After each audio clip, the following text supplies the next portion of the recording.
Ya, nah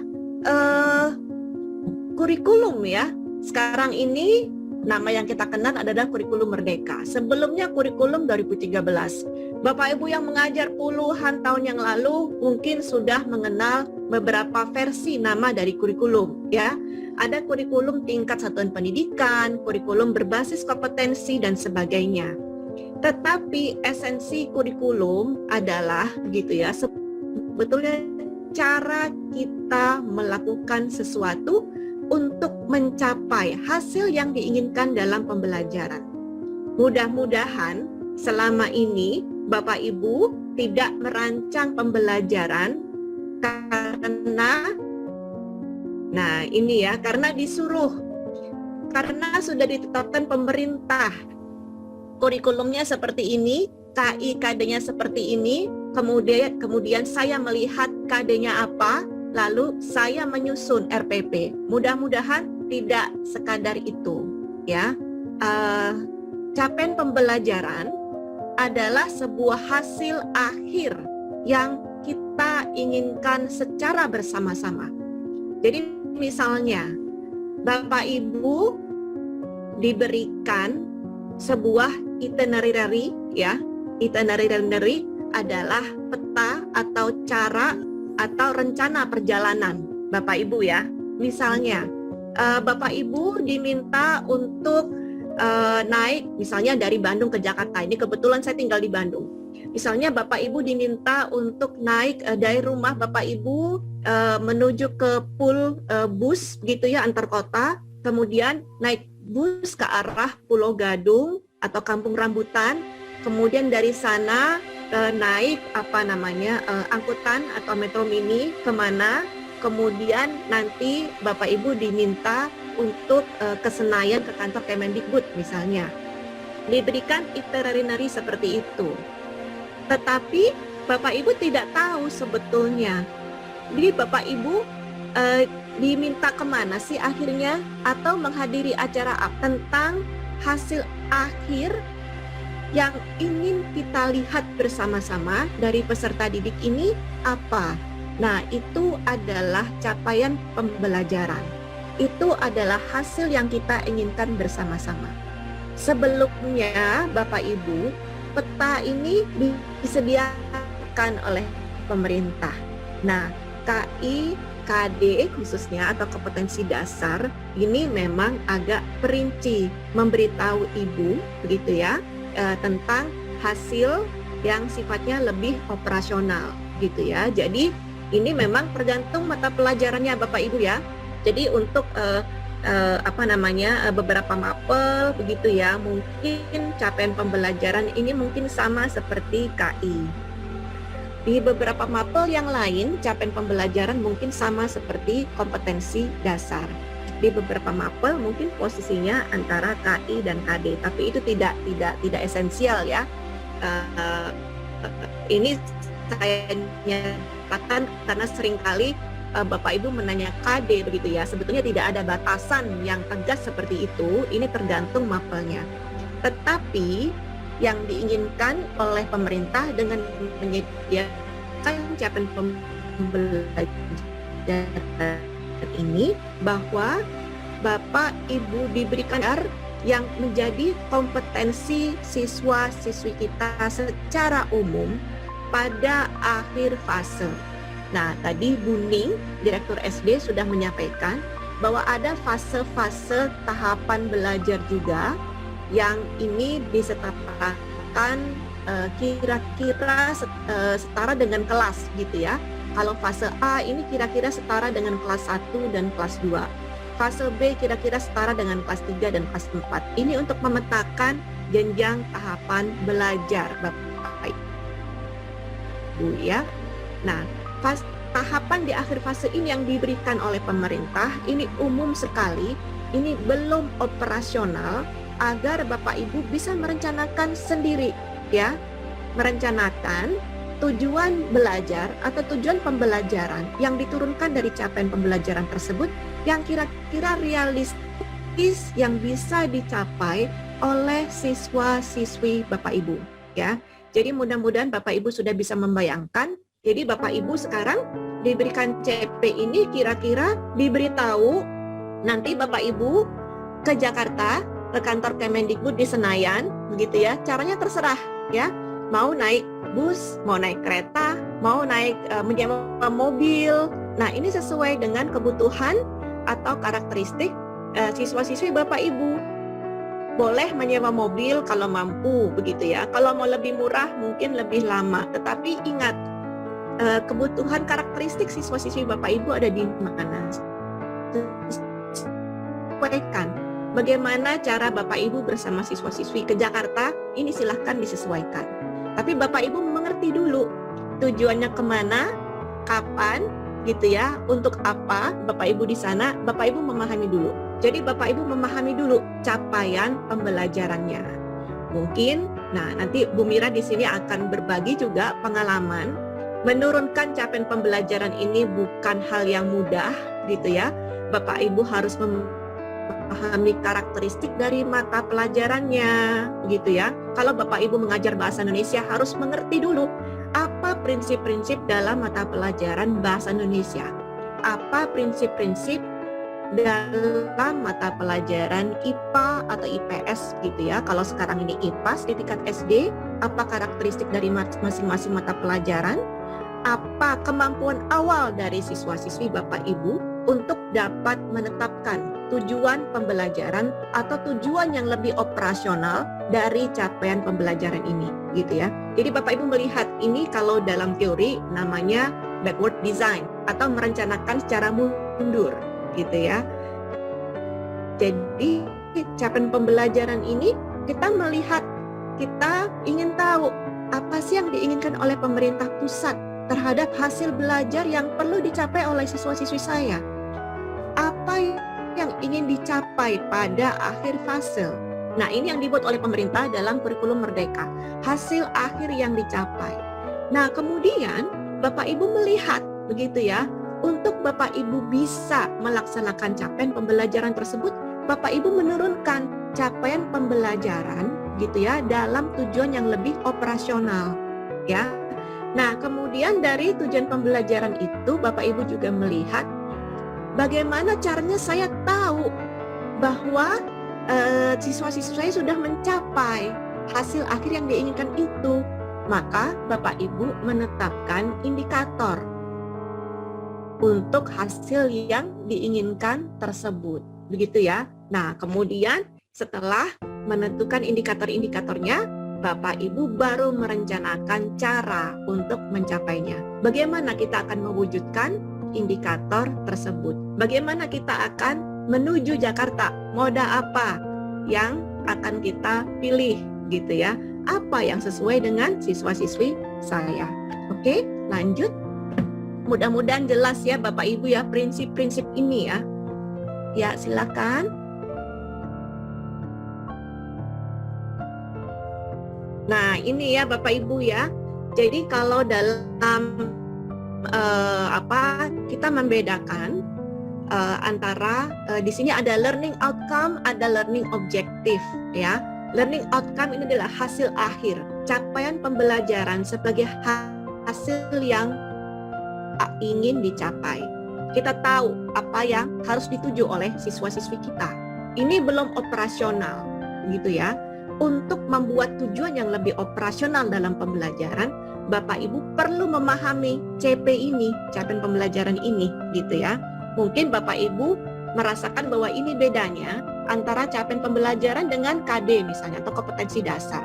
Bu, kalau dulu mudah bagi saya untuk menurunkan KD dalam tujuan pembelajaran, karena semuanya sudah ada di situ, ya. Tapi capaian pembelajaran ini memang lebih general, lebih filosofis, karena diberikan ruang yang lebih fleksibel bagi Bapak Ibu untuk menurunkannya dalam tujuan yang lebih operasional, gitu ya. Istilahnya, kalau dulu Bapak Ibu sudah diberikan itinerary, gitu ya, atau rencana perjalanan, gitu ya. Tapi kalau tiba-tiba busnya mogok dan harus berhenti di suatu tempat, begitu ya, Bapak Ibu kebingungan, apa alternatifnya untuk moda ini, begitu ya. Atau kalau modenya tidak sesuai untuk siswa-siswi Bapak Ibu juga kebingungan, gitu ya. Atau mungkin Bapak Ibu merasa ini ada siswa saya yang dia sulit sekali mencapai KD ini, begitu ya. Nah, itu seringkali tidak terperhatikan siswa-siswi yang seperti itu, ya. Sekarang tidak lagi seperti itu. Bapak Ibu harus tahu hasil akhirnya, Bapak Ibu menurunkan hasil akhir itu dalam tujuan pembelajaran yang lebih operasional, dan bisa jadi tujuan pembelajaran ini berbeda. Untuk siswa yang kemampuannya sudah melebihi rata-rata, siswa yang kemampuannya berada di rata-rata, dan siswa yang masih di bawah rata-rata mungkin tujuan pembelajarannya berbeda, gitu ya. Nah, tujuan pembelajaran harus yang realistis bagi tiap siswa. Ini yang disebut dalam kurikulum Merdeka sebagai pembelajaran yang berpusat pada siswa, pembelajaran yang sesuai dengan kebutuhan dan karakteristik siswa, atau pembelajaran berdiferensiasi. Ini ya, tujuan pembelajaran harus operasional, harus sesuai dengan kemampuan awal siswa, dan harus bisa diturunkan dalam indikator-indikator. Nah, Bapak Ibu mengetahui apakah indikator ini sudah dicapai dengan merencanakan pendekatan pembelajaran, langkah-langkah pembelajaran. Dulu kita menyebutnya sintaks, ya. Saat ini langkah-langkah pembelajaran, aktivitas pembelajaran apapun, strategi apapun yang Bapak Ibu pilih, begitu ya, untuk mencapai indikator-indikator tersebut, yang indikator tersebut bisa jadi berbeda untuk tiap-tiap kelompok siswa. Begitu ya Bapak Ibu ya. Mudah-mudahan ini memberikan skema yang lebih jelas bagaimana dari hasil akhir, tujuan yang lebih operasional, indikator, dan cara mencapainya. Ini semuanya disebut dengan skema backward design atau merancang secara mundur, ya Bapak Ibu ya. Ini memang agak sedikit rumit Bapak Ibu yang saat ini sudah berpengalaman merancang ATP, merancang TP secara mandiri, begitu ya. Mungkin merasa bahwa ini lebih kompleks, tetapi ini tantangan ya Bapak Ibu ya. Kita harus adaptif, kita harus fleksibel. Kalau Bapak Ibu sudah biasa merencanakan pembelajaran secara mandiri, tidak masalah, kurikulum apapun begitu ya. Seringkali hanya berbeda di dokumen, begitu ya, format. Tetapi kalau Bapak Ibu sudah memahami esensi mengapa Bapak Ibu merancang ini, Bapak Ibu akan menjadi adaptif terhadap perubahan yang ada. Lanjut. Ya, ini ya. Jadi ketika Bapak Ibu merancang pembelajaran, ini yang Bapak Ibu tanyakan. Apa sih yang perlu dikuasai dan dipahami oleh siswa saya? Bapak Ibu melihatnya ke capaian pembelajaran. Nah, ini yang berbeda juga di kurikulum 2013, dipisahkan antara aspek pengetahuan dan aspek keterampilan. Ini disatukan dalam capaian pembelajaran ini. Bapak Ibu akan lihat ada aspek pengetahuan dan ada aspek keterampilan di sana. Asumsinya bahwa untuk menguasai sebuah keterampilan tentunya siswa sudah mengetahui pengetahuannya dulu, gitu ya. Jadi pengetahuan dan keterampilan ini menjadi satu dimensi. Nah, apa yang perlu dikuasai dan dipahami oleh siswa saya, capaian pembelajaran. Nah, kemudian Bapak Ibu bertanya, untuk menguasai dan memahami hal tersebut, keterampilan dan pengetahuan apa saja yang dibutuhkannya? Membreakdown capaian pembelajaran ini dalam pengetahuan dan keterampilan yang terbagi atas unit-unit, begitu ya, yang operasional, yang terukur. Nah, ini yang disebut dengan tujuan pembelajaran, ya, yang terangkai pada satu alur, yaitu alur tujuan pembelajaran. Nah, setelah Bapak Ibu mengetahui ATP, menyusun ya ATP, TP, atau mungkin Bapak Ibu bisa mengadopsi dulu apa yang sudah tersedia pada platform PMM, ya. Nah, kemudian Bapak Ibu bertanya lagi, bagaimana saya tahu bahwa siswa saya telah menguasai dan memahami hal tersebut? Nah, ini Bapak Ibu menetapkan sebuah indikator dari tujuan pembelajaran itu. Nah, kemudian Bapak Ibu merencanakan langkah-langkah menjawab pertanyaan berikut. Bagaimana cara saya untuk membantu siswa saya menguasai pengetahuan tersebut, menguasai keterampilan tersebut, dan memahami pengetahuan tersebut? Bapak Ibu merancang langkah-langkah pembelajaran.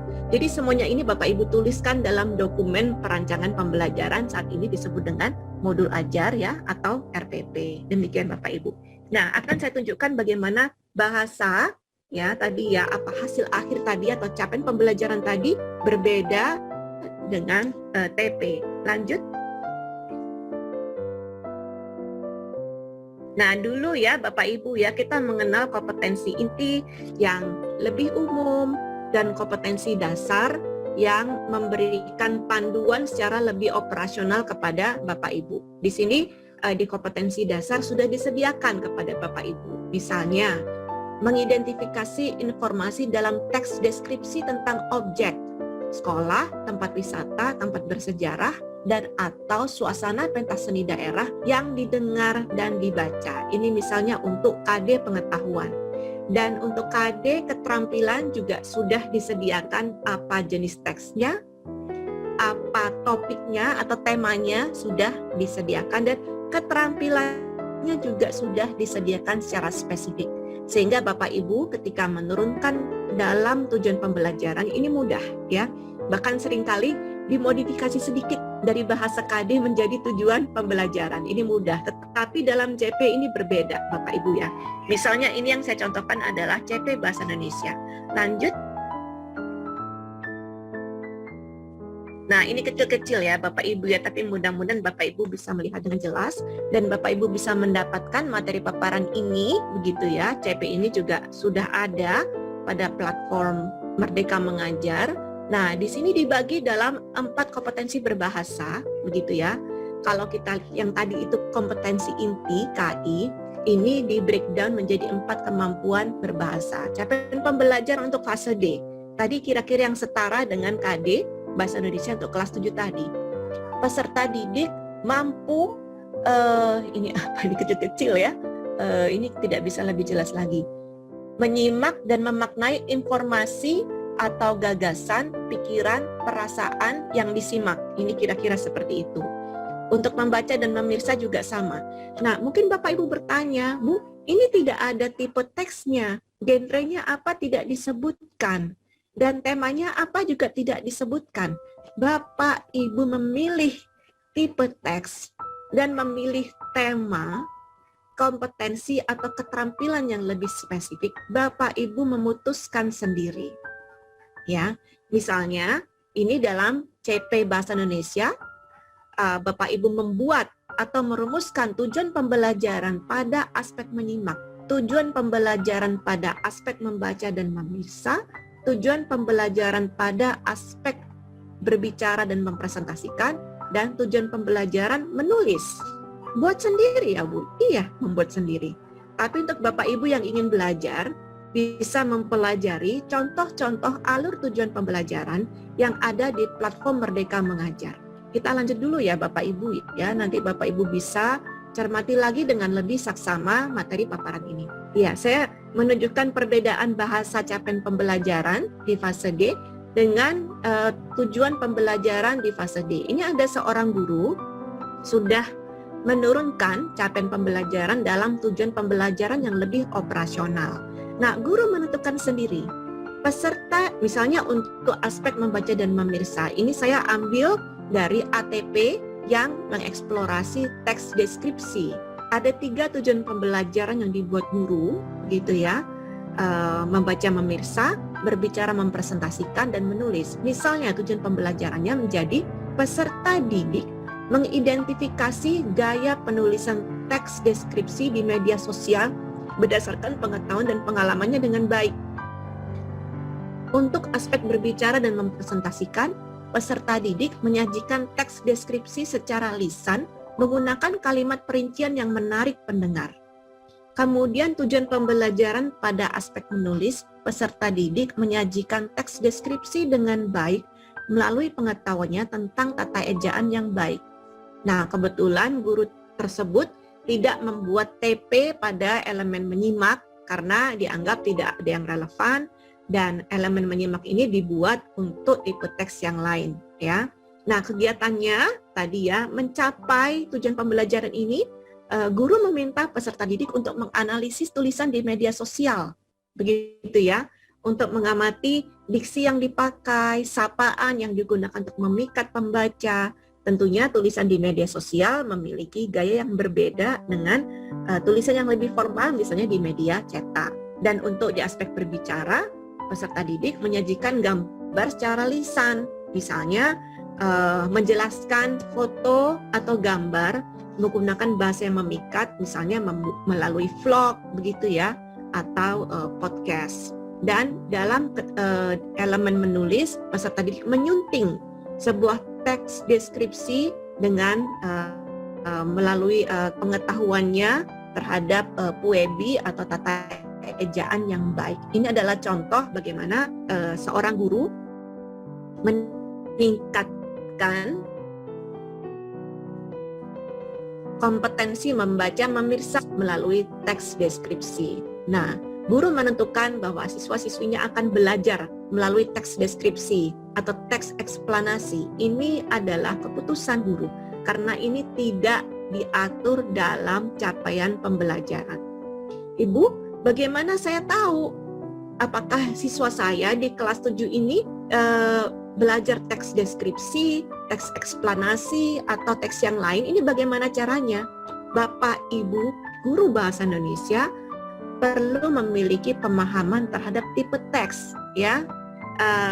Memang harus memiliki pemahaman terhadap mata pelajaran yang diampunya untuk bisa membuat keputusan tentang tema, tentang apa lingkup materi yang perlu dilakukan oleh siswa untuk mencapai capaian pembelajaran itu. Ini memang tidak disebutkan pada capaian pembelajaran, berbeda dengan KD ya Bapak Ibu ya, di mana sebelumnya Bapak Ibu sudah diajari ya tipe teks untuk kelas 7 itu apa saja. Nah, sekarang tidak.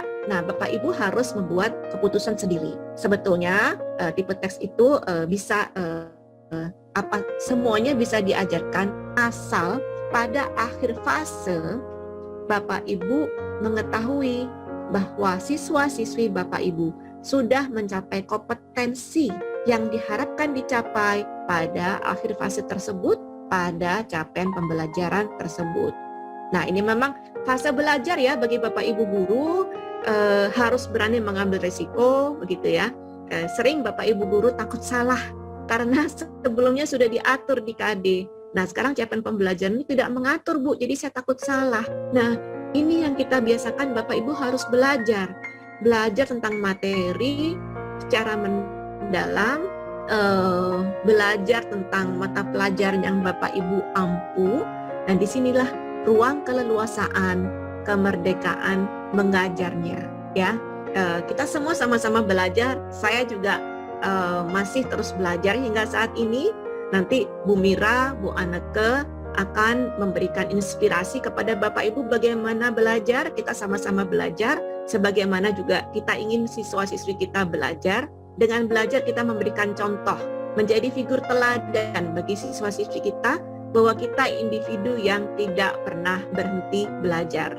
Mudah-mudahan semangat Bapak Ibu sahabat GTK semuanya ya. Mudah-mudahan semakin bertransformasi menjadi pendidik yang baik dengan kurikulum Merdeka ini, begitu ya. Semoga Bapak Ibu tidak pernah berhenti belajar.